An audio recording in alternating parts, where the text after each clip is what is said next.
Voilà encore une autre information, un événement qui fait parler.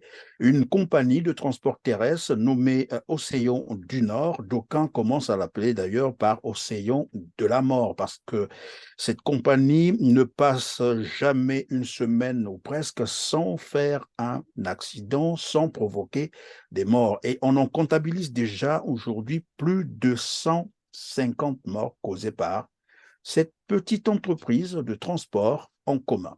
Au regard du nombre d'accidents, il est très important que le ministère des Transports et le ministère de l'Intérieur se penchent sur cette entreprise. N'importe quelle entreprise, lorsqu'il y a un accident grave, avec des blessés graves, des séquelles lourdes, et pire encore lorsqu'il y a des morts, l'entreprise doit faire l'objet d'une suspension administrative. Ça, dans n'importe quel pays, déjà, on signifie à l'entreprise, on notifie par écrit une suspension administrative et on ouvre une enquête administrative pour voir comment cette entreprise fonctionne, comment elle est gérée. Est-ce que les chauffeurs ont les permis et les permis C ou D tels que recommandés? J'ai regardé certaines images, M. Perrin.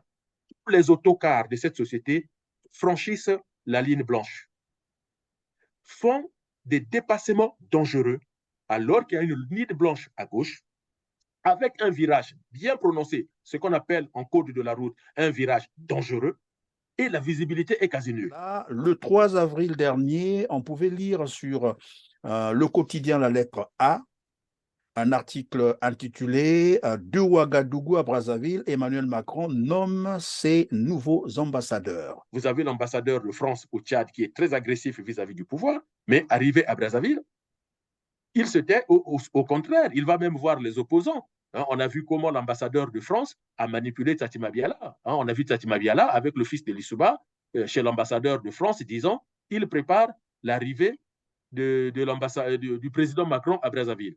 On apprendra par la suite par Macron lui-même qu'il n'a jamais eu l'intention de venir à Brazzaville. Alors, une semaine, 10 jours avant, l'ambassadeur a rencontré le chef de l'opposition et le député de l'UPADES. C'était pour préparer quoi exactement? Vous voyez les manipulations dans lesquelles ils entrent.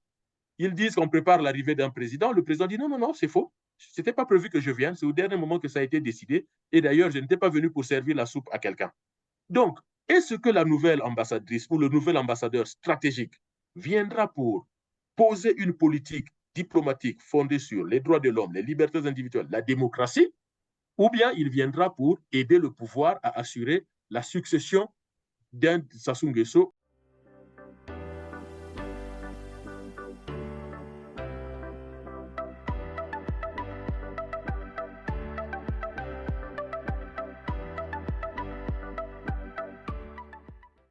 Mesdames, Messieurs, bonjour. Ravi de vous retrouver pour ce numéro de Droit de savoir qui portera sur l'actualité sociopolitique du Congo-Brazzaville, vu par le CRC, le Congrès pour la Renaissance du Congo. C'est ainsi que j'ai le plaisir de recevoir encore sur ce plateau Didier Mouini-Ivolo, spécialiste des relations internationales et porte-parole du CRC. Bonjour Didier, c'est toujours un plaisir de vous avoir sur notre plateau de Télé TV. Bonjour, Monsieur Christian Perrin. Le plaisir est partagé, en tout cas, de notre côté CRC, d'échanger avec vous pour éclairer les Congolais. Merci Didier. Bonjour et bienvenue aussi à ceux qui nous ont rejoints pour la première fois sur Télar TV. Je vais vous inviter, mesdames, messieurs, à cliquer sur le petit pouce levé en bas de cette vidéo, de partager au maximum cette émission, à la fin de nous dire en commentaire ce que vous en pensez. Didier Mouni-Volo, le 18 mars dernier, votre plateforme, le CRC, Congrès pour la Renaissance du Congo, a organisé au siège de l'Assemblée nationale française une conférence débat sur les crimes contre l'humanité commis au Congo-Brazzaville, des crimes souvent passés sous silence par la presse internationale. Pourquoi donc avoir choisi ce lieu hautement symbolique pour la France et la date du 18 mars?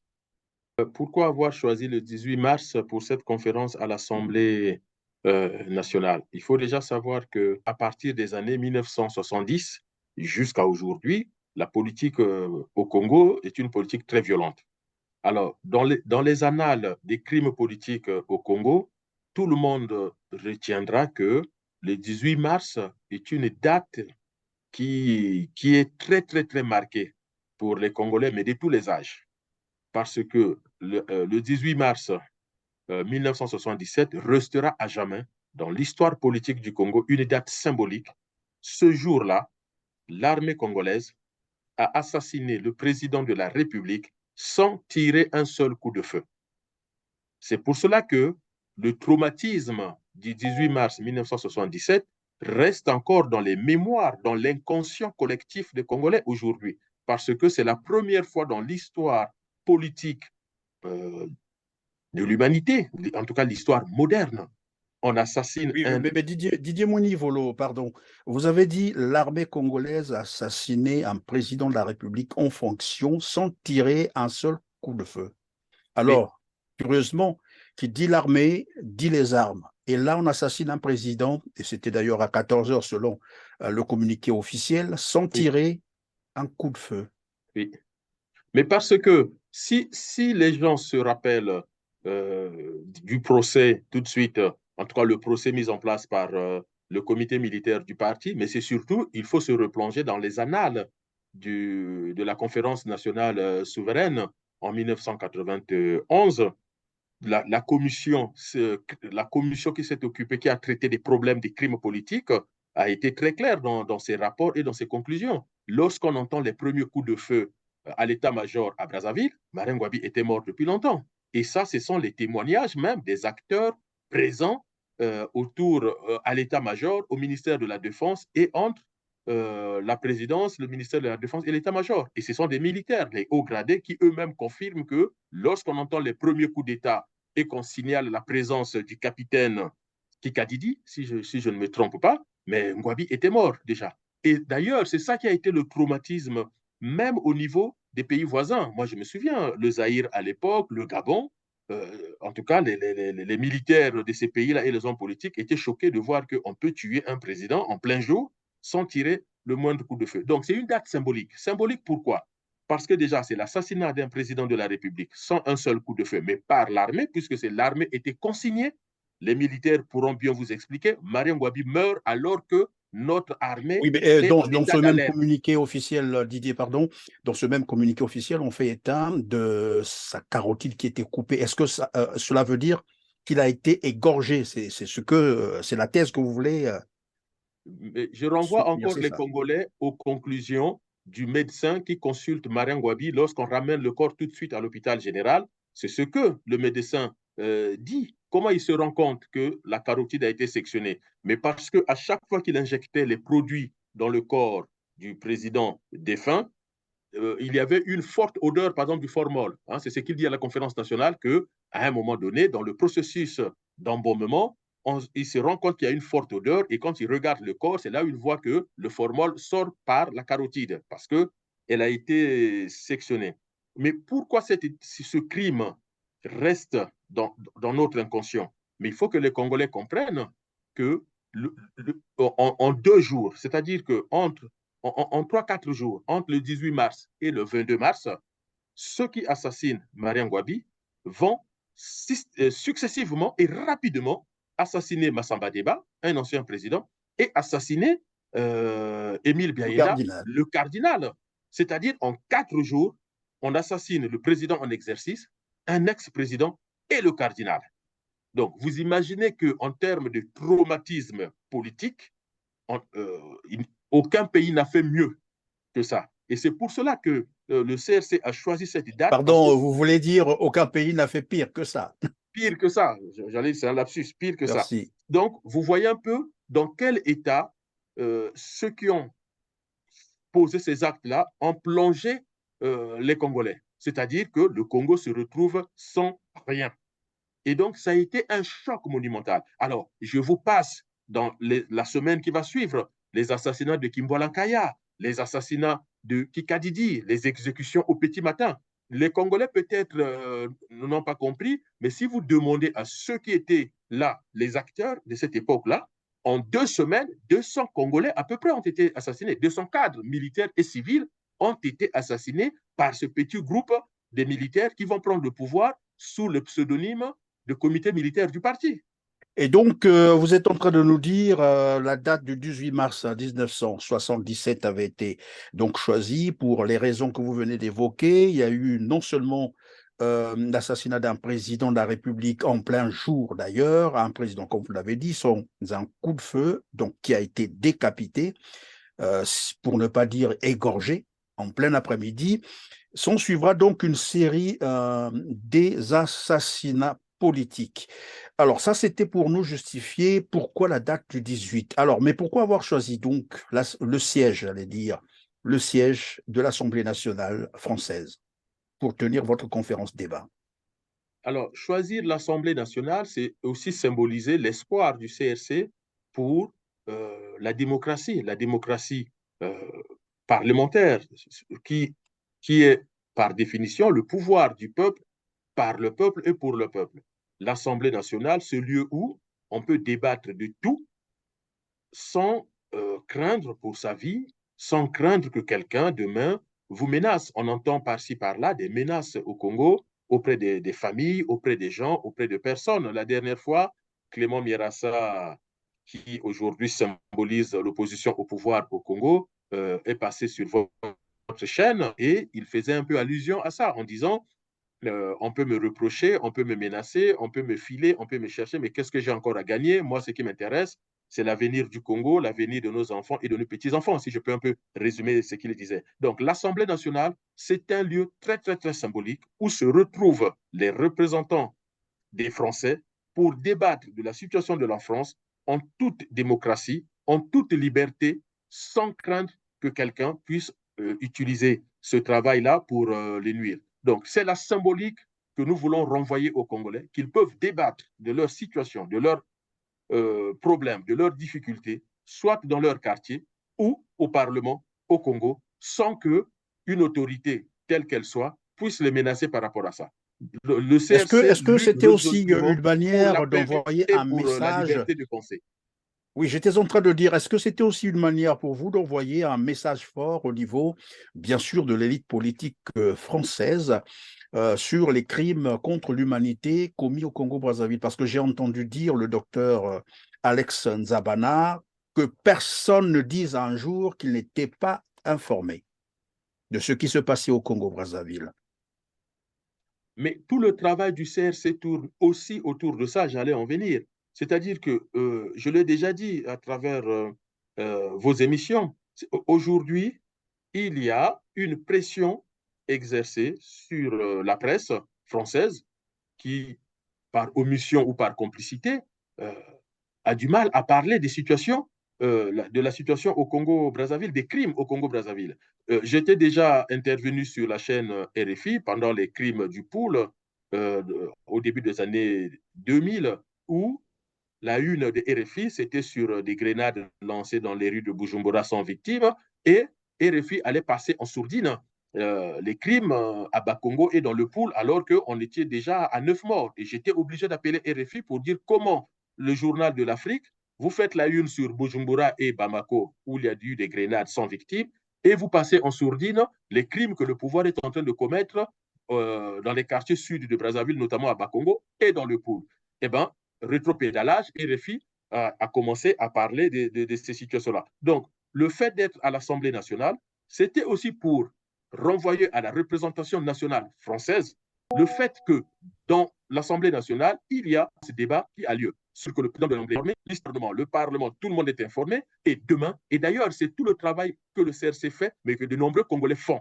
C'est la publication, la communication, de sorte que demain, comme ça s'est passé dans le génocide des Juifs avec le Vatican, où le pape a dit « je ne savais rien alors qu'il savait tout », et bien demain, personne ne pourra nous dire « non, écoutez, nous ne savions rien ». Si, nous faisons cet effort de communication, les crimes doivent être sanctionnés, la CPI doit se saisir de certains crimes qui sont perpétrés au Congo, l'ONU, l'Union africaine, l'Union européenne, toutes les organisations internationales demain qui ne viennent pas dire aux Congolais nous n'étions pas au courant, nous ne savions pas. Le CRC, comme de nombreux Congolais, font un effort de communication, de publication, des conférences, débats qui sont organisés, et nous espérons que demain, ils vont se saisir de la situation du Congo. Mais ça ne sera possible que si les Congolais eux-mêmes se saisissent de cette situation et se révoltent face à ce pouvoir.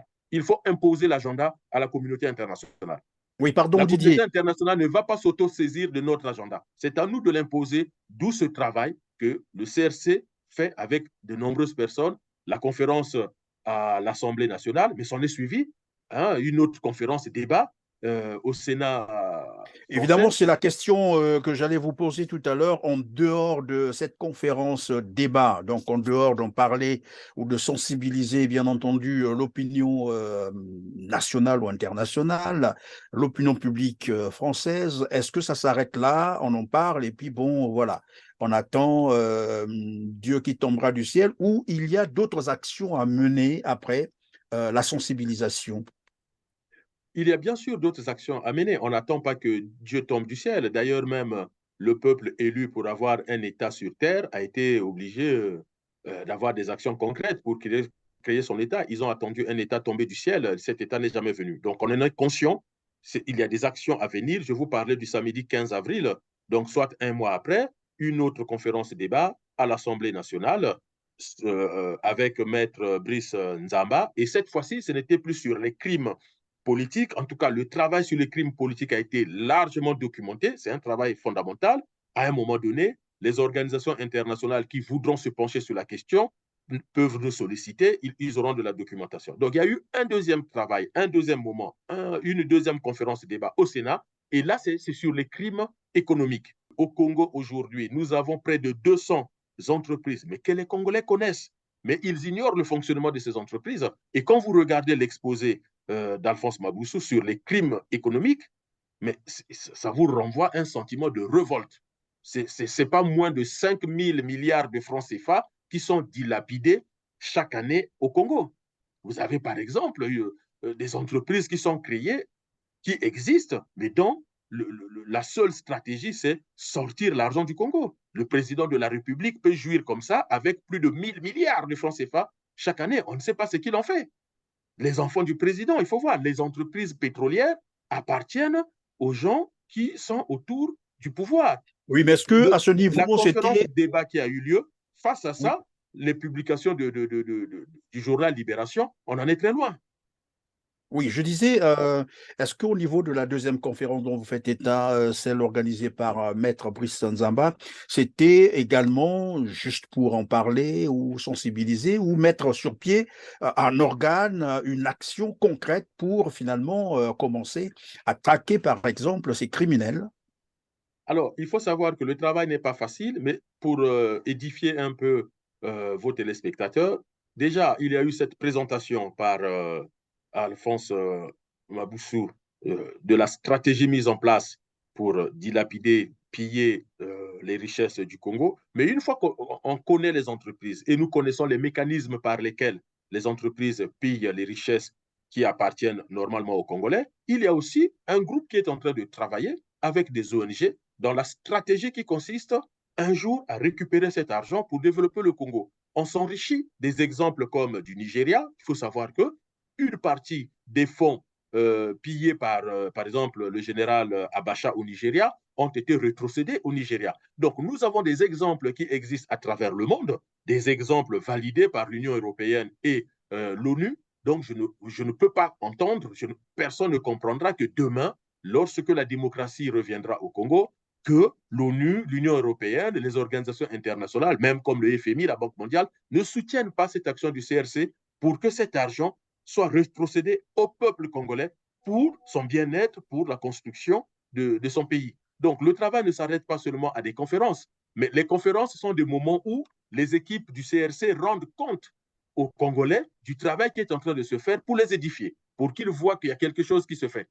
Mais il y a un Et travail donc, très, très, très voilà, sérieux. je vais donc revenir sur la conférence du 18. Vous nous parliez d'ailleurs de la date, pourquoi vous avez choisi le 18 mars et pourquoi vous avez aussi choisi le siège de l'Assemblée nationale française. Et là, vous nous parlez d'une deuxième conférence qui s'est tenue cette fois-là au siège du Sénat français. Mais quels sont donc les événements que vous avez mis en relief pendant la conférence débat du 18 mars?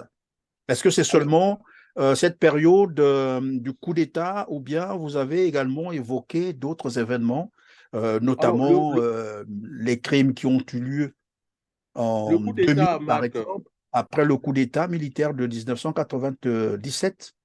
Le coup d'État du 18 mars 1977 marque un tournant dans la violence politique au Congo. Mais après, vous avez un événement qui a contribué à ce que beaucoup de réfugiés congolais ne rentrent plus au Congo, les disparus du beach. Hein, il faut savoir que l'histoire des disparus du beach, aujourd'hui, le pouvoir de Sassou était obligé d'organiser un simulacre de procès tellement que le choc était international. Sur le plan international, ça avait fait vraiment, ça avait créé un grand choc. Et on a des témoignages des populations du Congo-Brazzaville qui aujourd'hui restent au Congo-Kinshasa parce que il y a eu cet événement-là. Il y a les crimes du pool perpétrés au motif qu'on va aller chercher Ntoumi. Et vous avez Jean-Dominique Okemba, par exemple, qui ne s'est pas gêné de dire on a bombardé le pool, on a massacré le pool, le ciel n'est pas tombé. Vous voyez, ce sont des prises de parole qui ne rassurent pas, qui ne sécurisent pas les populations. Donc, il y a toute une documentation sur des événements concrets, des crimes qui ont existé, puisque les photos existent, les témoignages des familles. On a des témoignages de ceux qui ont perdu leurs parents pendant ces événements-là. En tout cas, il y a toute une documentation qui a été collectée par ceux qui travaillent sur les sujets. Alors donc, on peut là identifier les crimes non seulement lors de l'assassinat du président Martin Ngouabi, vous avez rappelé le 18 mars 1977, il y a évidemment d'autres épisodes tels que le coup d'État militaire. Bon, là encore, c'est discutable. Je ne sais pas qu'est-ce que cela donne en termes de, bien sûr, des poursuites judiciaires, mais il y a eu aussi cette expédition militaire, c'est-à-dire un nettoyage, parce que les éléments existent. Hein, lorsque Denis Sassou Nguesso lance cette opération dans la partie sud du pôle, il parle d'un nettoyage. Et donc, nous sommes dans les années 1998, ce sont ces massacres, évidemment, cette expédition qui va aboutir également à l'événement que vous venez de citer tout à l'heure, les disparus du beach.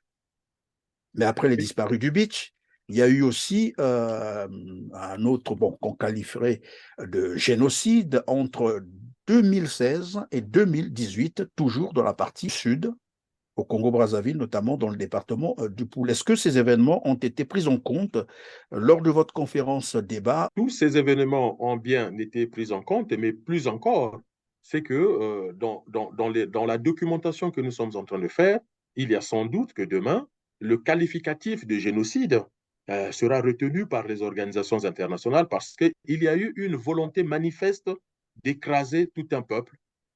On pourra dire sur le plan plus ou moins anthropologique ou ethnologique, toute une ethnie, parce qu'on a identifié une population selon ses croyances, selon ses représentations, selon sa langue, et les massacres étaient basés sur ça, qu'il fallait nettoyer le pôle.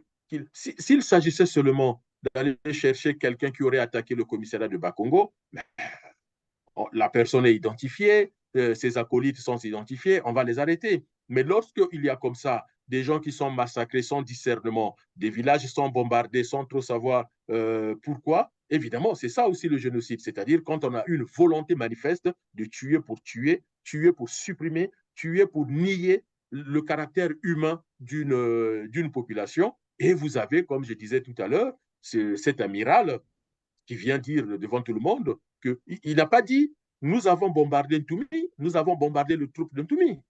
Okemba, Dominique Okemba dit nous avons bombardé le pôle, le ciel n'est pas tombé. C'est comme un général russe qui dirait nous avons bombardé l'Ukraine, le ciel n'est pas tombé. Donc, le fait de renvoyer à un département ou à une région et non pas à un groupe de voyous ou des gens euh, catalogués comme délinquants ou comme ayant posé des actes réprimandés par la loi, c'est ça qui renvoie aussi ce caractère de génocide dont on parle beaucoup, le génocide du pool. C'est aussi ça, hein, le fait qu'on a identifié plutôt un territoire et son peuple, et donc on va les attaquer, on va les supprimer, on va les faire disparaître tous. Et on voit aussi, puisqu'on n'a pas pu par les armes, évidemment, le génocide continue par d'autres formes, c'est-à-dire l'abandon de tout ce département, parce qu'il n'y a rien comme structure d'État il n'y a rien comme prise en charge médicale. Hein. Il y a beaucoup de vidéos qui existent où les gens vous disent, voilà, ils n'ont aucun soin médical alors que les gens sont malades. Donc, il y a une stratégie qui est là, organisée par le pouvoir, pour à la fois utiliser les armes ou d'autres moyens pour essayer de détruire tout ce peuple. On va tenter de changer de cap. Didier Moini-Volo, je rappelle que vous êtes spécialiste des relations internationales et cela veut dire que vous suivez très bien l'évolution, c'est-à-dire l'actualité internationale et vous savez que le monde bouge, l'Afrique aussi bouge. Il y a des bouleversements observés au niveau notamment de l'Afrique de l'Ouest, un vent qui arrivera forcément vers l'Afrique centrale, pourquoi pas au Congo-Brazzaville. Et ma question était de savoir si jamais un jour, évidemment pour prévenir, pour que finalement le Congo ne s'embrase pas, est-ce que le CRC pourrait un jour s'asseoir sur la même table que le pouvoir de Brazzaville et les autres, bien sûr, hein, qui composent l'environnement politique du Congo pour un dialogue, par exemple? Alors, vous dites pour que le Congo ne s'embrase pas, mais le Congo est déjà un enfer. Nous ne sommes pas aussi vieux que ça, mais rappelons-nous le Congo de notre enfance. Quand on voit ce qui se passe au Congo aujourd'hui, je ne sais pas de quelle façon est l'enfer, mais bon, en tout cas, la réalité actuelle, c'est déjà un embrasement, puisque nous sommes dans un pays où il n'y a pas de règles, il n'y a pas, c'est sans foi ni loi.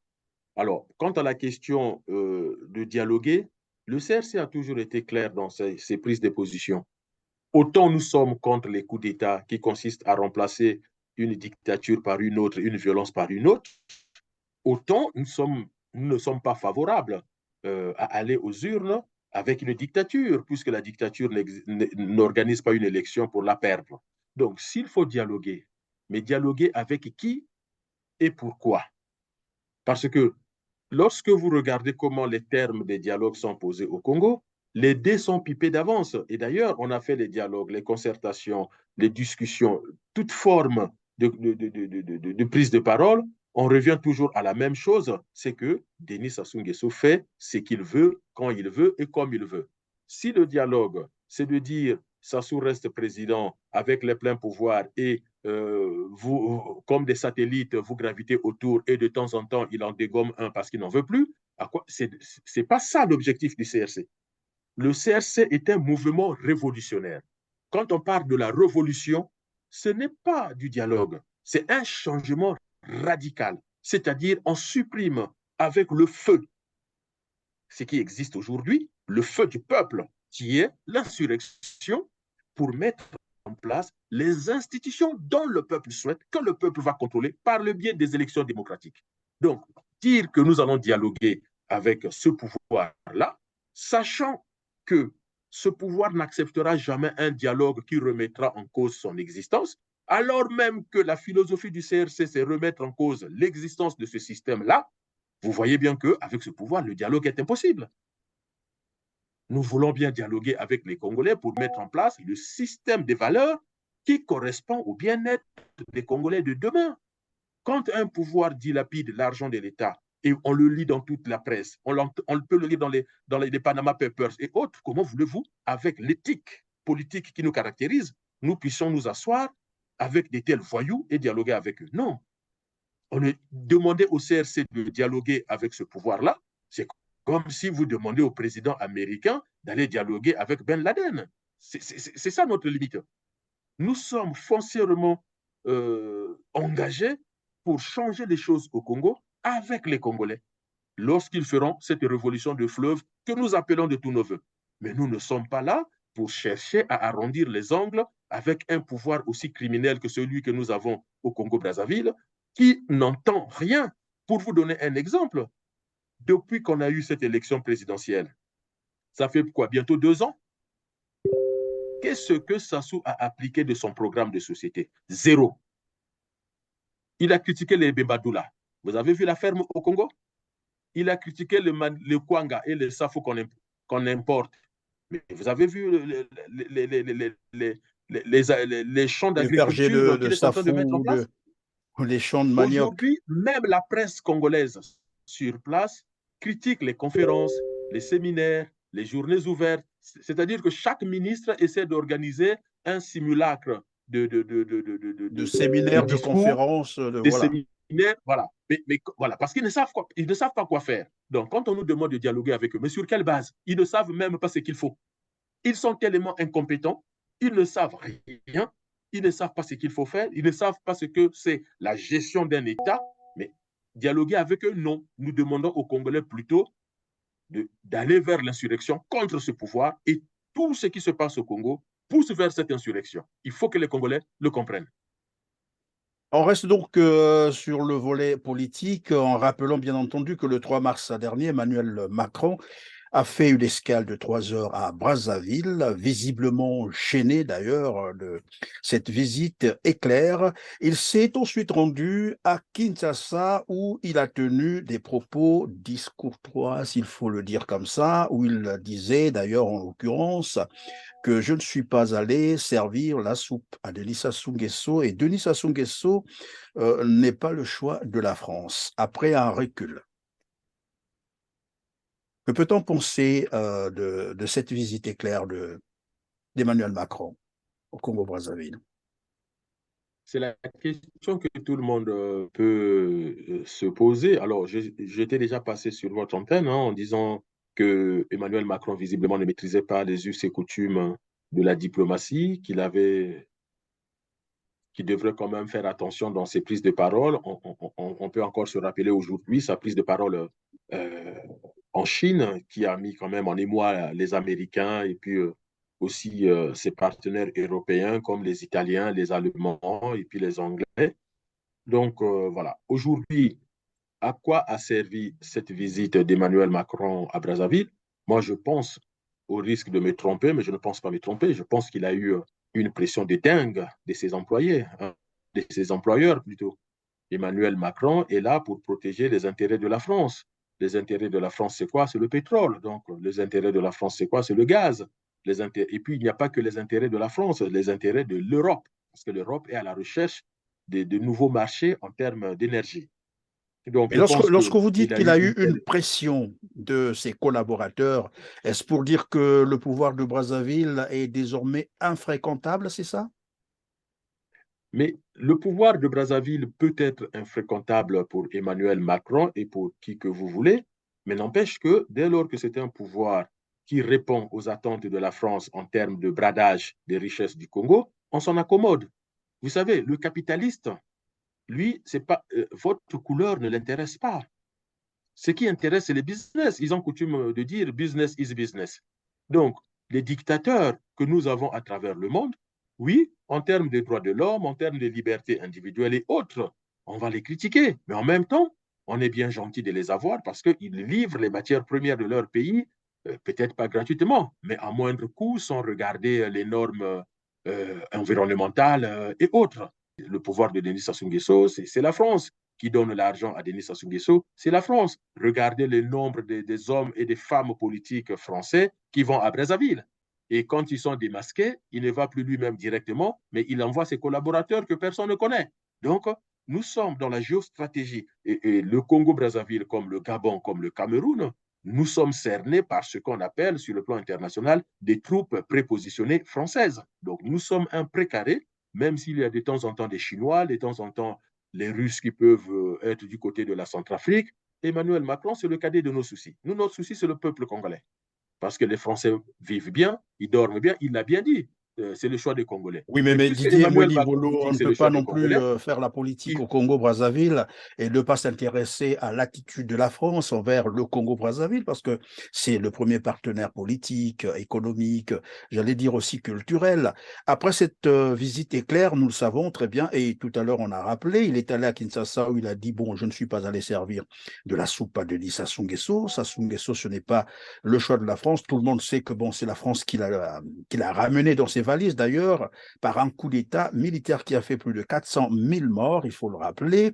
Mais après, nous avons aussi suivi la visite de Jean-Pierre Raffarin, bon, représenté par son ONG, bien entendu, qui a conduit une délégation des hommes d'affaires au Congo-Brazzaville. Et ça ne s'arrête pas là. Le 3 avril dernier, on pouvait lire sur le quotidien La Lettre A, un article intitulé De Ouagadougou à Brazzaville, Emmanuel Macron nomme ses nouveaux ambassadeurs. Mais il y a une phrase qui retient l'attention, c'est que le président français vient de procéder à la nomination d'une poignée de dirigeants d'ambassadeurs stratégiques sur le continent africain. Des ambassadeurs stratégiques. Est-ce qu'on peut tenter de comprendre avec vous qu'est-ce que cela pourrait signifier? Lorsqu'on recoupe tous ces événements-là, toutes ces séquences, l'arrivée d'Emmanuel Macron à Brazzaville en escale, il va à Kinshasa, il dit un certain nombre de choses qu'on a rappelées tout à l'heure. Après, va suivre donc la nomination des nouveaux ambassadeurs, on dit bien stratégiques. Alors, Emmanuel Macron n'a peut-être pas défini ce qu'il entend par ambassadeur stratégique, mais je vais tenter une explication. Je disais tout à l'heure que nous restons un précaré français, mais en même temps, il y a de la concurrence, surtout, vous avez deux concurrents en Afrique par rapport à la France. Vous avez donc la concurrence économique, financière, peut-être pas monétaire, mais surtout économique et financière, donc, qui est la Chine. Et vous avez une concurrence sécuritaire, militaire, avec la Russie ou encore la Russie et Wagner. Alors, si certains se rappellent, c'est que la Chine a une génération de jeunes diplomates, en tout cas plutôt jeunes par rapport à ce qu'on peut connaître de l'âge des diplomates, et très agressif. Il n'y a qu'à voir l'exemple de l'ambassadeur chinois à Paris. Il est très agressif vis-à-vis du pouvoir français. Et donc, vous avez ces jeunes ambassadeurs, je crois qu'ils ont un qualificatif qu'on appelle les loups solitaires ou les jeunes loups. En tout cas, ils montrent les dents lorsqu'il faut critiquer l'Occident. Et vous avez ces ambassadeurs un peu partout dans les capitales occidentales. Et dans le discours aux ambassadeurs que fait Emmanuel Macron, il demande à ses ambassadeurs de se comporter un peu comme ces ambassadeurs russes et surtout chinois, qui n'hésitent pas d'être vraiment très agressifs. Donc, montrer un peu les griffes ou les dents sur tel ou tel sujet et ne pas se laisser bousculer par les ambassadeurs chinois sur place quant à s'accaparer des places de marché. Maintenant, ces ambassadeurs dits stratégiques, qu'est-ce qu'ils peuvent faire de plus dans un monde aussi concurrentiel? Mais pour moi, c'est que Macron veut redessiner une nouvelle politique africaine.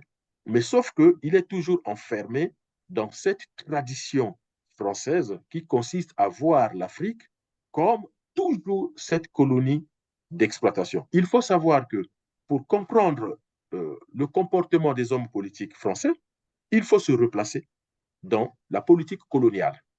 En dehors de l'Algérie et un tant soit peu de Dakar, qui étaient des colonies de peuplement, le reste des colonies françaises en Afrique n'étaient que des colonies d'exploitation. Vous pouvez lire le livre de Catherine Kokrivitrovitch, c'est un best-seller, c'est un des meilleurs livres écrits sur la colonisation française en Afrique.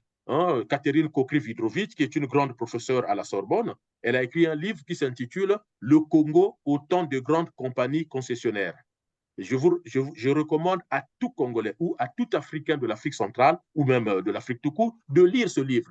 Ce livre, c'est le best-seller. C'est un livre de référence pour tous les professeurs d'histoire moderne en Afrique noire. Le Congo, au temps des grandes compagnies concessionnaires. Et donc, on voit comment, en plusieurs compagnies concessionnaires, on a dépecé les colonies et on a donné aux compagnies qui devraient les exploiter au profit de la métropole. Je vous renvoie Oui, aussi mais au discours, Didier, juste on pour va terminer. revenir, on va rester un peu sur, disons, dans notre sujet. C'est que tout à l'heure, nous parlions des nouveaux ambassadeurs. Évidemment, vous avez commencé un développement très intéressant d'ailleurs. Mais bon, moi, je reviens un peu sur ce titre qui interpelle, bien entendu, de Ouagadougou à Brazzaville. On nomme les nouveaux ambassadeurs. Et ici, il y a, j'ai dit tout à l'heure, un terme qui nécessite quand même une analyse des ambassadeurs stratégiques. Alors, moi, je m'intéresse un peu beaucoup plus au Congo-Brazzaville. Cela veut dire qu'au Congo aussi, il y aura un nouvel ambassadeur. Je ne sais pas si c'est une dame qu'on va envoyer, une ambassadrice stratégique. Voilà, je montais un peu à ce terme-là, qui est très important pour notre émission, sachant que les ambassadeurs français jouent un grand rôle au Congo-Brazzaville. Je voulais rappeler ici l'ancien ambassadeur, vous vous souvenez, celui qui est allé voir Mokoko dans sa prison pour lui dire de reconnaître la victoire de Denis Sassou Nguesso s'il voulait être libre. Oui. Rien que cela dit tout, comme qui dirait, voici qui justifierait cela. Voilà. Ces ambassadeurs ont un grand rôle stratégique, évidemment, à jouer au Congo-Brazzaville. Alors, l'arrivée d'un nouvel ambassadeur, je ne sais pas si c'est une dame, bon, on nous parle d'une dame, c'est ce qu'on nous a dit, c'est une ambassadrice, mais on attend voir. Alors, celle-là qui arrive au Congo-Brazzaville pour remplacer celui qui était là, qui a accompagné, donc, il faut le dire entre guillemets, Denis Sassou Nguesso dans sa forfaiture électorale, bien entendu, mais aussi dans son coup d'État constitutionnel, on nous remplace une autre ambassadrice. Quelle lecture peut-on faire de ce remplacement-là, de cette nouvelle ambassadrice qui arrive au Congo-Brazzaville, et que peut-on attendre d'elle? Difficile de lire le résultat dans une tasse de café, mais on peut quand même oser des hypothèses. Aujourd'hui, quel est le grand sujet au Congo? C'est la suite du système. Sassou Nguesso va vers la fin. Peu importe ce qu'on peut considérer, c'est un être humain, il va vers la fin. Donc, on voit bien qu'il y a la question de la succession. Alors, est-ce que les ambassadeurs stratégiques, est-ce que c'est la géostratégique économique ou la géopolitique, ou c'est pour aider les successions? À Ouagadougou, on voit bien au Burkina les difficultés de la France et même de l'armée française, puisque le Burkina Faso vient de fermer la base française. Bon, ce n'est pas aussi conflictuel comme au Mali, mais on sait qu'il y a de réelles tensions. À Brazzaville, il n'y a pas de tension militaire, mais il y a quand même une forte pression en termes de succession au trône. Donc, vous avez le fils, comme on appelle Christian Denis Sassou Nguesso, mais qu'on pourrait considérer qu'il n'a pas assez de niaque, il n'a pas assez d'emprise sur l'armée, parce que la politique au Congo reste quand même assez militarisée, quand on sait le nombre de militaires qui occupent des fonctions politiques, qui gravitent autour du pouvoir. Vous avez un qui semble se démarquer, c'est Jean-Dominique Okemba, et on voit de plus en plus ce monsieur faire beaucoup de voyages sur la place de Paris. Alors, les indiscrétions sur la place de Paris disent qu'il aurait la faveur de certains responsables français du fait que lui, il est amiral, donc militaire, et donc il a eu le culot de dire qu'on a bombardé le pôle, le ciel n'est pas tombé. Donc c'est quelqu'un qui peut assumer une partie du massacre désagréable pour les Congolais, mais ça permettrait peut-être à la France de continuer à bénéficier des largesses autour du pétrole, autour du gaz et autour des autres produits. Donc, est-ce que cet ambassadeur ou cette ambassadrice dit stratégique qui va venir, c'est pour entrer dans ce genre de jeu? Parce que de toute façon, moi, je ne vois pas comment l'ambassadeur ou l'ambassadrice de France qui viendra à Brazzaville, qui ferait fi de ça. Donc, est-ce que c'est la nouvelle politique diplomatique de la France en Afrique noire que Macron veut redessiner? Mais redessiner dans quel sens? Dans le sens des peuples, comme on pouvait entendre dans le message à Kinshasa quand il va s'afficher dans les Nganda avec les populations quinoises. Est-ce que c'est ça sa nouvelle politique? Mais on sait aussi que Macron est un président français avec des intérêts économiques énormes, surtout au Congo-Brazzaville. Donc, on attend de savoir un peu cette personne, c'est qui et quelles seraient ses relations. Est-ce qu'il viendra réellement pour être du côté des populations, donc condamné publiquement? Et ça aussi, c'est ce que au CRC on dit ouvertement. Vous verrez que les ambassadeurs français dans certains pays vont condamner publiquement le comportement dictatorial du régime, mais ils ne vont pas le faire au Congo-Brazzaville. Voilà. Les ambassadeurs occidentaux, tout récemment, le Tchad a mis fin aux fonctions de l'ambassadeur de l'Allemagne. Donc, vous voyez la position de l'ambassadeur de l'Allemagne, par exemple, au Tchad, ce n'est pas la même position de l'ambassadeur de l'Allemagne à Brazzaville. Vous avez l'ambassadeur de France au Tchad qui est très agressif vis-à-vis du pouvoir, mais arrivé à Brazzaville, il se tait, au contraire, il va même voir les opposants. Hein, on a vu comment l'ambassadeur de France a manipulé Tati Mabiala. Hein, on a vu Tati Mabiala avec le fils de Lissouba chez l'ambassadeur de France disant il prépare l'arrivée du président Macron à Brazzaville. On apprendra par la suite par Macron lui-même qu'il n'a jamais eu l'intention de venir à Brazzaville. Alors, une semaine, 10 jours avant, l'ambassadeur a rencontré le chef de l'opposition et le député de l'UPADES. C'était pour préparer quoi exactement? Vous voyez les manipulations dans lesquelles ils entrent. Ils disent qu'on prépare l'arrivée d'un président. Le président dit non, non, non, c'est faux. Ce n'était pas prévu que je vienne. C'est au dernier moment que ça a été décidé. Et d'ailleurs, je n'étais pas venu pour servir la soupe à quelqu'un. Donc, est-ce que la nouvelle ambassadrice ou le nouvel ambassadeur stratégique viendra pour poser une politique diplomatique fondée sur les droits de l'homme, les libertés individuelles, la démocratie, ou bien il viendra pour aider le pouvoir à assurer la succession d'un Sassou Nguesso ou d'un type du pouvoir? Et ça, Oui, on mais que verra. souhaiterait donc, que souhaiterait le CRC, par exemple? Que souhaiterait le CRC que cette ambassadrice ou cet ambassadeur fasse? Nous, nous disons, on a toujours dit à la France, et on le dira à l'ambassadeur ou à l'ambassadrice qui viendra, nous au CRC, on ne pense pas que les intérêts du Congo sont antinomiques aux intérêts de la France. Les intérêts du Congo ne sont pas en contradiction avec les intérêts de la France. Il faut qu'on arrête de croire que si on dit nous défendons les intérêts du Congo, donc nous sommes contre les intérêts de la France. Mais ça, c'est très faux. Nous, tout ce que nous voulons, ce sont des relations justes.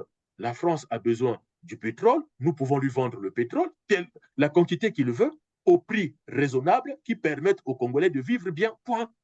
Alors, nous allons terminer donc avec cette dernière question qui porte sur l'affaire, bon, enfin, on appelle ça Océan du Nord. Voilà encore une autre information, un événement qui fait parler.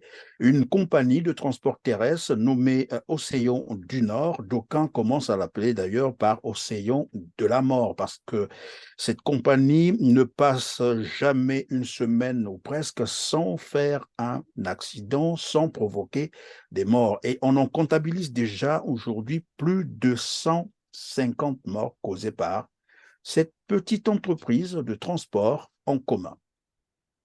Alors, quelle lecture, quelle analyse peut-on faire? Et depuis que l'on parle de ces accidents, on se pose parfois la question de savoir si les victimes sont indemnisées ou dédommagées et comment se fait-il qu'après tous ces accidents, la compagnie continue à résister dans un environnement, quand on sait que l'environnement des affaires au Congo, le climat des affaires n'est pas aussi ce que l'on peut attendre, n'est pas du tout sain. Tout le monde le sait et ce n'est un secret pour personne. Alors, déjà, pour tous les accidents de cette société, mais surtout le dernier en date, ma pensée va déjà à l'endroit des familles. En tout cas, je présente mes condoléances à toutes les familles éprouvées par cette société. Et puis, je souhaite un bon rétablissement à ceux qui se trouvent à l'hôpital. Je pense qu'il faut peut-être aussi aller plus en profondeur quand on traite de ces sujets-là. Parce que quand on parle des morts, mais on ne parle que très peu de ceux qui ne sont pas morts, c'est-à-dire les victimes vivantes qui se retrouvent à l'hôpital, qui garderont des séquelles à vie. Certains deviendront des amputés, d'autres même des tétraplégiques. Alors, moi, je travaille dans le médico-social, dans le social et le médico-social, tétraplégique, c'est-à-dire c'est des gens qui vont perdre l'usage social de leurs bras et de leurs pieds. Donc, ils resteront ce qu'on appelle parfois en langage médical des légumes. Ça, personne n'en parle. Des gens qui étaient valides, qui deviennent des invalides. Ça, personne n'en parle. Donc, pour faire vite, moi, je pense que au regard du nombre d'accidents, il est très important que le ministère des Transports et les ministères de l'Intérieur se penchent sur cette entreprise.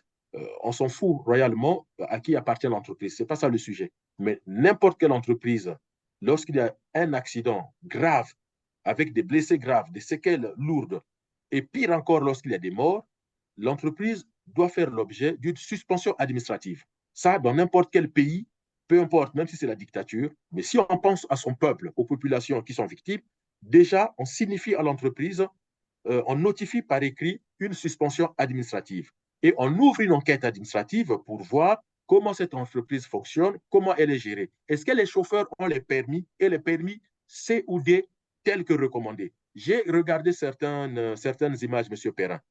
Les autocars de cette société franchissent la ligne blanche, font des dépassements dangereux alors qu'il y a une ligne blanche à gauche, avec un virage bien prononcé, ce qu'on appelle en code de la route un virage dangereux, et la visibilité est quasi nulle.